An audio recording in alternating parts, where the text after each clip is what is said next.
Welcome to my YouTube channel. Today I'm here with Mr. Tyler Larson. Hello! And we're gonna do a tier list shootout of guitar techniques. What are the easiest? What are the most difficult? Maybe what are the most deceptively difficult or easier than you would think techniques? We're gonna put them all to the test. X factors. What about these techniques really puts them above another?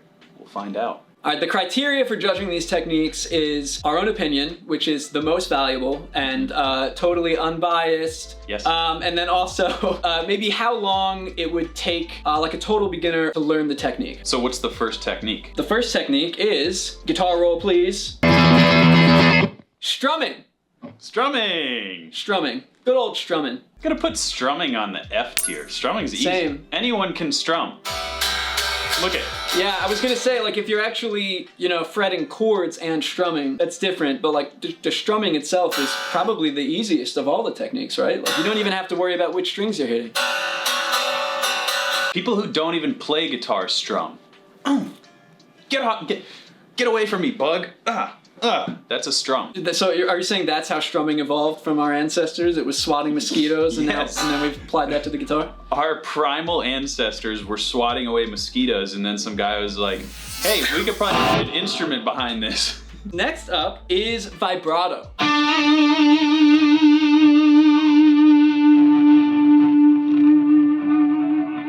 A few moments later. The thing about vibrato for me is it really identifies a guitar player. So it's incredibly important in difficulty as well as importance, because it just is what separates the guitar from every other instrument is your vibrato. And if you can't play a note in tune when you're bending it, everything you did before that note is basically invalidated, because you could rip the craziest and end on that, really cool. But then if you end on, that's just not gonna be cool. I agree. Logically speaking, I was gonna put it in like a C or a B tier, because it's not like it takes forever to learn how to do it. It truly is like the fingerprint of a guitarist, and I feel like it's something that makes a player so unique that you can't even recreate that technique necessarily. You can learn someone else's lick, but like emulating their sound, which really does come down to the touch and the vibrato of the player, is impossible. So I would also put vibrato in the S tier. S. All right, coffee sip. Okay, next up we have a hammer-on. Okay. Is this hammer-on and pull-off, or just hammer-on? I would put hammer-on in like a D. That feels right. It's easier than the pull-off, which we'll do next. Compared to all these other techniques, hammer-ons are a much more like primal thing, where it's like just one move, you get that little muscle flex going on, and you got the same concept for any finger. Also, I feel like you can, when you're learning to do that, that's a lot easier than when you're learning the pull-off. You're accidentally pulling off and striking the other strings by accident. I would put pull-offs in like a C tier, and hammer-ons in the D tier. Same, agree. Okay.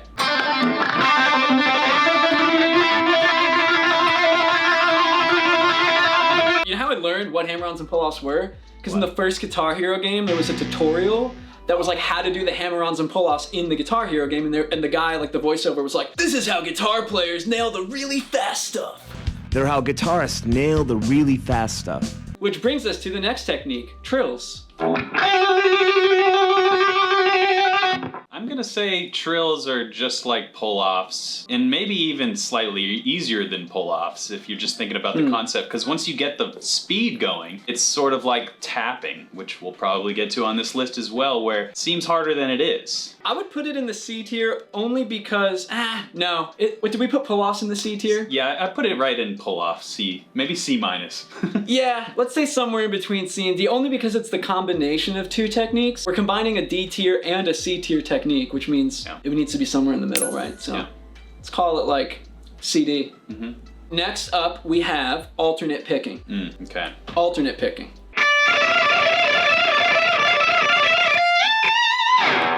That is some alternate picking right there. And we also have many forms, like... Yeah, I guess it's a hard technique to judge for that reason, is that it... Because sometimes you think of alternate picking like linear. Like For Whom the Bell Tolls lick is technically alternate picking. Oh, you play that right there. Oh, do you play it differently? I'm playing it. Oh.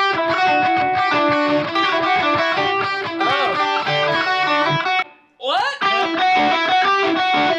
harder for me. 3, 4.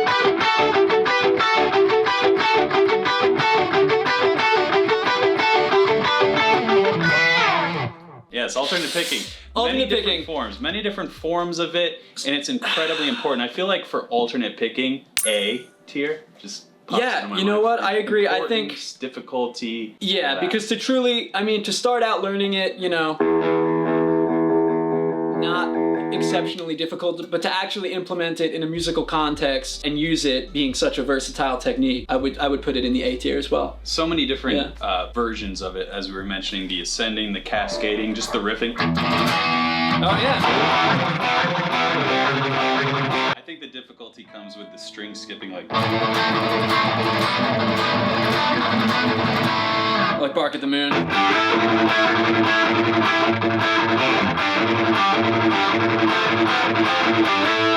all that's based around alternate picking. All right, so as an amalgamation of all of those techniques of alternate picking, variations, we'll put it in the A tier. On the other side of picking, we have legato.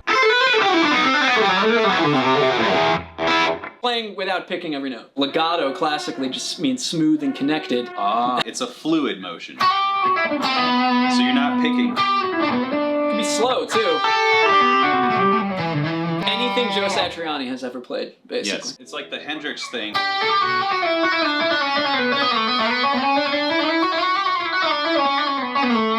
So I guess on guitar though, I would define the legato technique as something that is usually done in a way that's like technically challenging and also like sounds quite flashy. Like technically this is legato. Yeah. It's smooth and connected. I'm not using the pick, but as like the way that we think of it, I feel like as guitarists, when you're like your legato technique, it's usually something that's like, you know.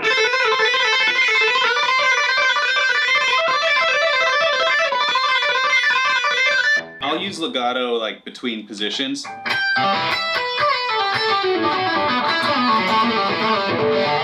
My default is the Yngwie lick.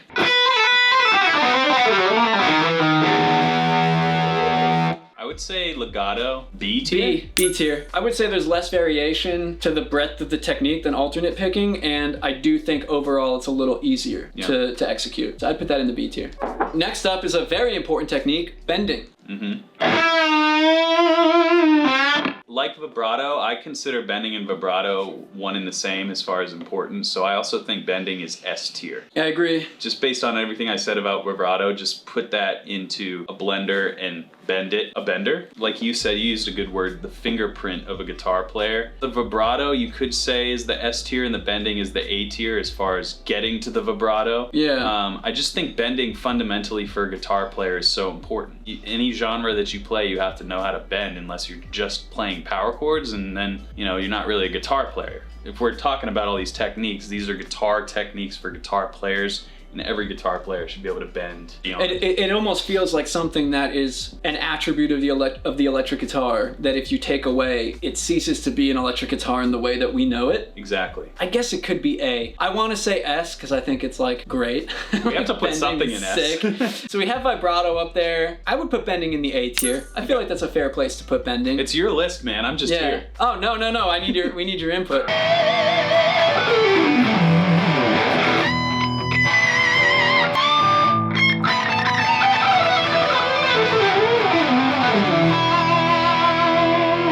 Ooh, sweet bends. Bends, sweet bends. Sweet bends. See, there's nothing more fun than when you just nail it. That's why it's S tier for me, bending and vibratos, because I don't like really smile when I nail an alternate picking lick or like a pinch harmonic and bending and vibrato. The thing that makes me that's smile. so valid. That's so valid. It's like that's your channeling your whole like heart and soul into it. You're right. I never go like when I'm like, you know, You're playing when you just hit that mean like maybe you should start doing bend faces when you're doing legato runs, just like. That feels so unintuitive. I want to try it. Here we go. You ready? You ready? Okay. We're gonna bump it up. Bending's in the S tier. Yes. Bending and vibrato. So far, occupying the S space. I'm infiltrating the list. Okay, next, harmonics. Pretty easy actually. I feel like E. Yeah. Very important for being slightly out of tune. Oh, you do that one? I do. That's cool. So this is my tuning technique. It's Very called melodic. Black Star. Oh my god, that was Black Star! How can less be more? It's impossible. More is more. But, pinch harmonics. Where do we put those? This is going to be tough to be biased because they're, again, a very important identifier. You can tell Zakk Wylde's pinch harmonics. Oh yeah, true. Or David Gilmour. Versus David Gilmour versus Billy Gibbons even, depending on where you play, what kind of gain you have, but the fun factor as well. I'm going to be diplomatic and say B tier based on their usefulness across genres. I agree. mean, it's really just for rock and metal. And I agree. fun. I think it's hard. I remember starting out learning them and like being able to do it, but not every time. Like I would get it and then there would be like, 10 I wouldn't get and then I'd hit another one and I'd get all excited and like to get it consistently. It's a little harder, so I would put it up there in B as well. And there's just nothing better than getting one of the meaty ones. Yeah, that's nice. Down here. Or even on the thick E. Oh, there it is. And then you make the face every time. I can't help but make the face. When did everyone become afraid of making faces? I make the most ugly, like if people, the selfie generation, I'm the anti-selfie generation with my faces. I look as awful as possible. It's basically like the boomer looking down at your phone, but in guitar. Double stops. I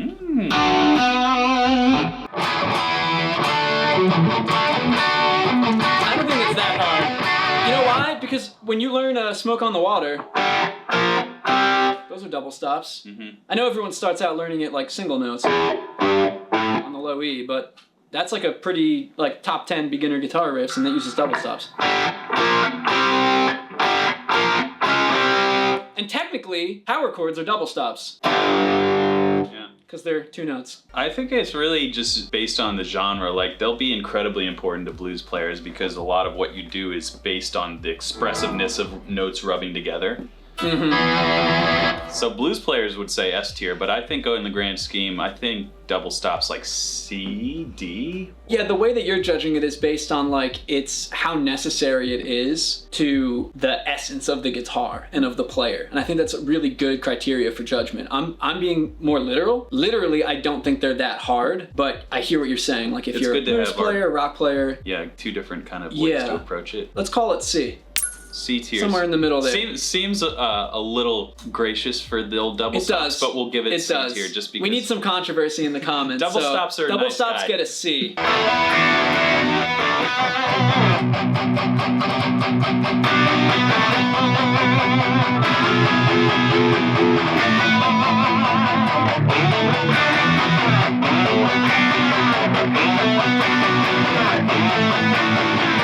All right, C tier for double stops. Open chords. That's F tier. Are you calling it F tier? No, I completely disagree. I feel like it's so much easier to learn like riffs and power chords first. You know, like learning like...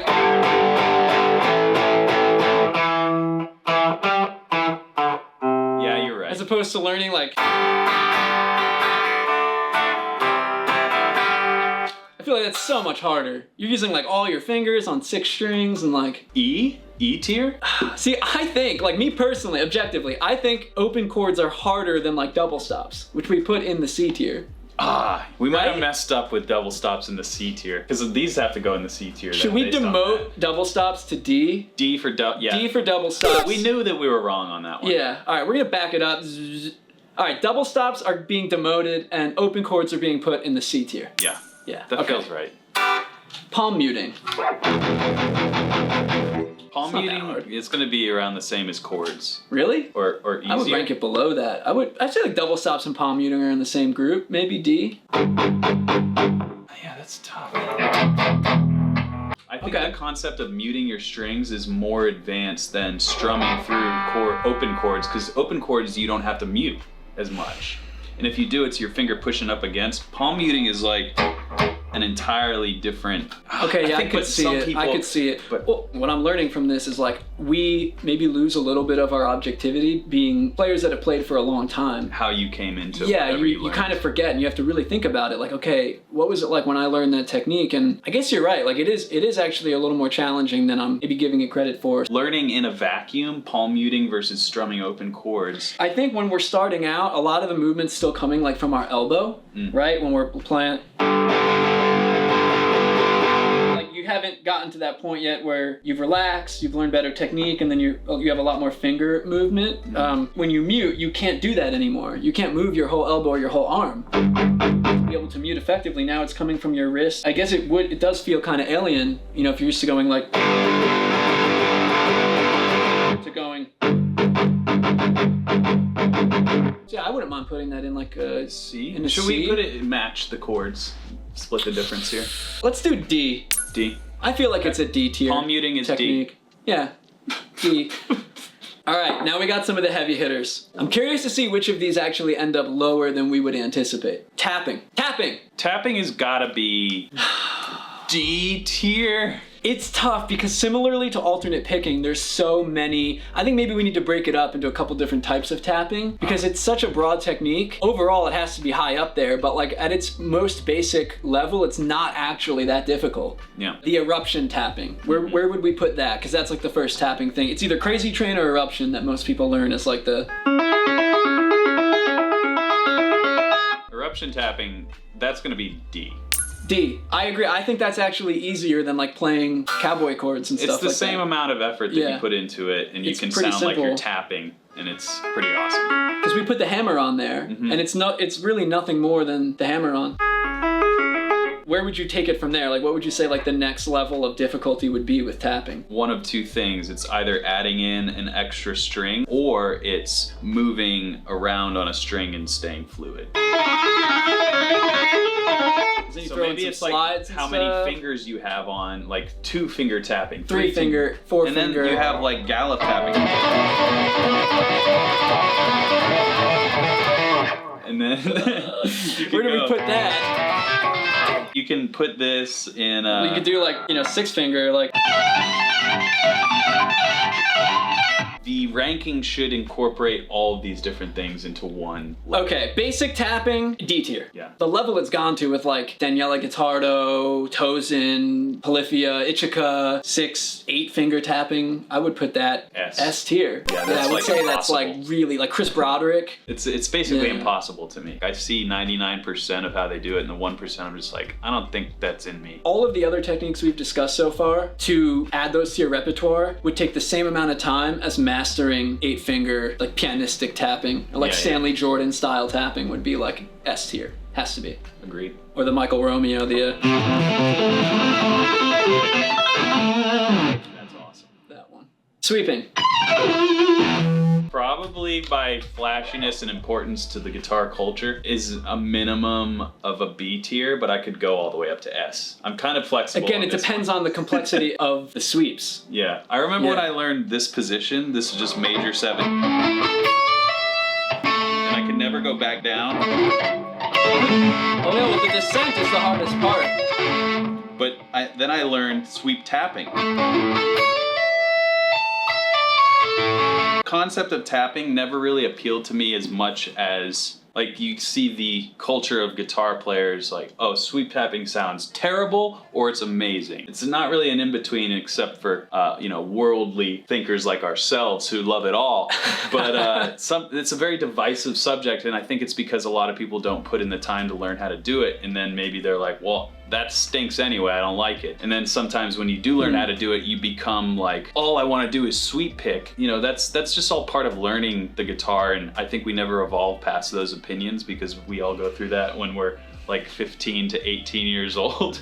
And we're like, oh, sweep picking, this is amazing. Yeah, and then like, you what's form good? this opinion about it. But sweep picking, of course, for me is so much more than just the Metallica. And then you have the Jason Becker, like Impossible, Serrana.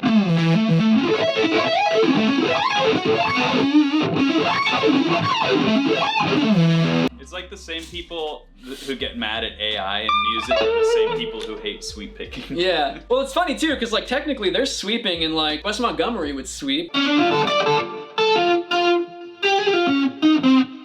Technically sweeping. I feel like that basic 3-string sweep is like present even in like a lot of classic rock. Like, but like doing the 5 or 6-string arpeggios is more of like an 80s. I would put sweeping in the A tier. I think A is appropriate. Yeah, I would put it in the A tier.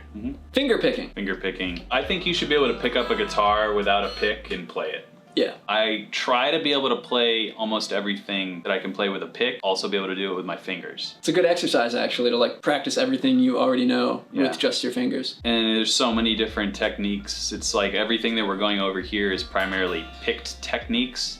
So finger picking really has its entire list of There could be a sub list of like doing all the techniques we just did, but with your fingers, like Matteo Mancuso, like he does all those alternate picking licks with his fingers, like there's a S flamenco tier and then guitar there's player. Matteo tier above S. Yeah, there's like Paco de Lucia, Matteo, Django Reinhardt. Like they're off the chart. We're not even gonna rank those today. Finger picking to me, I say S tier, but As a whole, when you're looking at like Johnny Hyland, Brad Paisley, even like country style chicken picking stuff, like that technically is finger picking. right. It's hard. Oh, it's like a banjo roll.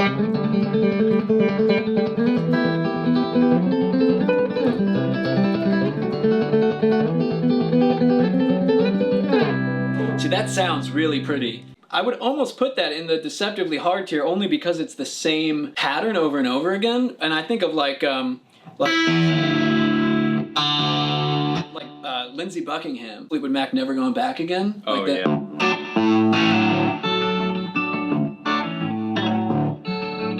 That Travis picking pattern. I don't know if that's exactly correct, but like those double string skip finger pick, like that stuff is really hard. It's another technique that, like you said, has its own subcategory of things and also like comes in so many shades. I do feel like maybe it's an S tier technique, just given that it's another thing where you are actually in direct contact with the guitar as opposed to having the pick like as an intermediary. Yeah. So it's even more you and like varies person to person. It's so unique. So it's like really hard to emulate and it's really challenging. So finger picking as a whole gets an S. String skipping. That's hard. That doesn't seem fun for me. That's intense. Yeah, Where do we put that? string skipping, I mean, again, a couple different... Well, because that's string skipping with alternate picking. Right. Here's an easy string skipping lick that sort of combines a couple other techniques, hammer-ons and pull-offs. This diminished thing.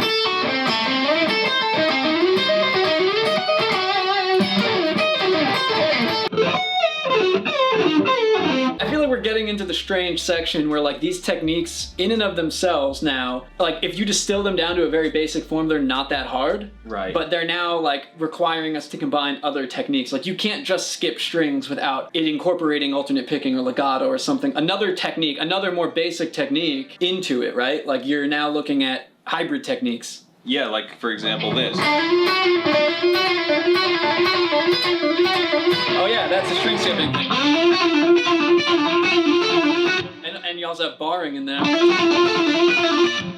My favorite string skipping lick is the pentatonic.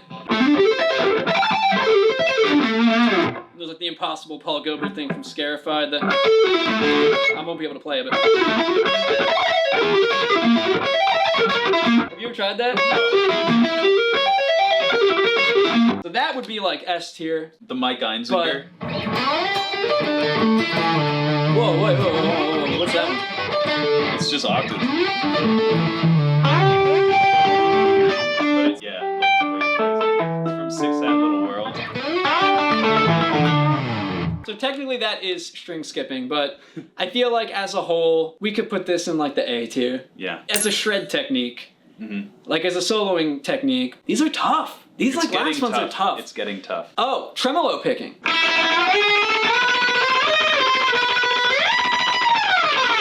Or the Van Halen.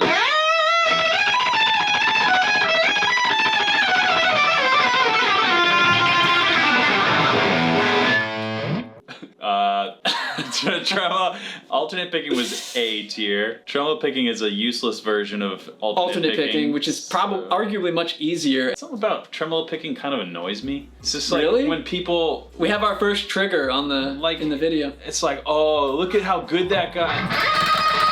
It's like, you're not doing it. I was the person who's like, oh, I got this down. Look how good I am. You know what? No, this is fair. This person? I think I only ever used this technique to bail out. Yes. Like to bail out of something that's It's not honestly a going well. weak loser technique, and it belongs in the F tier. Yeah. Whoa! Tremolo picking's for losers, and it's for people who can't play. F tier. No, I feel like it's gotta Just be kidding. the C tier. I can't right? go higher Like, than I would C. put I'll allow I'll put it C. up there with chords and stuff, because like you could show anyone how to just like, you know, kind of shake their finger back and forth. It might not sound like totally perfect, but I mean, most adolescent boys know how to do this technique already. all right, cut there. We're gonna back it up here for a second. We skipped power chords. I think they're pretty easy. Yeah, I would they're put them in like the E. E. Yeah, E tier. Power chords go in the E tier. But bar chords.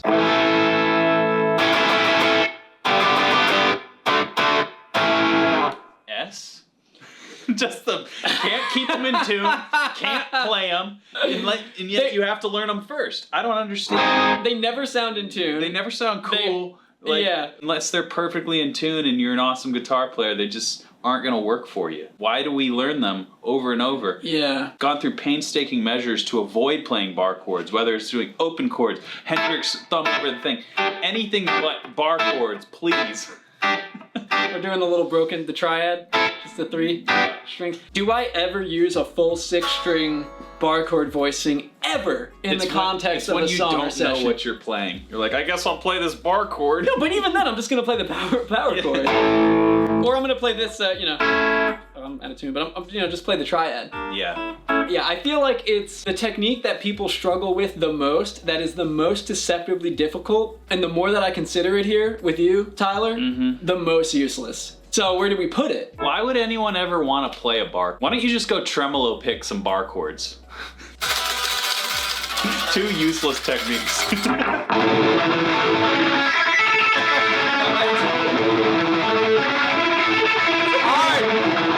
That's like Gojira stuff, though. Like Tremolo picking and bar chords. Who knew that was the ultimate union? Oh my God, we did not do sliding. Very close We to almost vibrato. forgot sliding. It's funny because I feel like a slide comes with a vibrato. Thinking like. I don't know if I would put it up there with vibrato and bending in the S tier, but I might put it in like B or A. I'm sticking to what I've been going with my bass line, so I'll say A tier. Let's go with A. Sliding is an A. Okay, so all the techniques that we ranked, what is your favorite technique? Favorite technique is just the one that puts a smile on my face, which is just a nice intonated bend. Just based on the fun factor alone. When you can bend a note in tune, there's a beautiful wall of sound behind you that you're painting upon. That bend is the thing that keeps you coming back. I would have to agree. I feel like bending is probably where I get the most joy out of playing. Like if I just pick up the guitar, the first thing I'm gonna do is play like a nice E chord and then play like a good, So bending and vibrato made it into the S tier. I agree with this. I feel like that's not what I expected, to be honest, but like hearing your point of view on it and really thinking about it from the perspective of like how crucial is it to like the essence of the guitar and also that guitar player. Yeah. I think they absolutely belong up there because it's not just about difficulty. Now we're talking about techniques that you really can't emulate unless you were to like become that person. You will try. You will be. All right, let us know in the comments, do you agree or disagree with the list? What did we get right? What did we get wrong? Nothing. Absolutely nothing. We're perfect in every way, shape, and form. Don't forget to... Yeah, don't forget to do that. Don't forget to subscribe. Check out Tyler's channel. All right, here, let's just play a nice outro lick. Are you ready?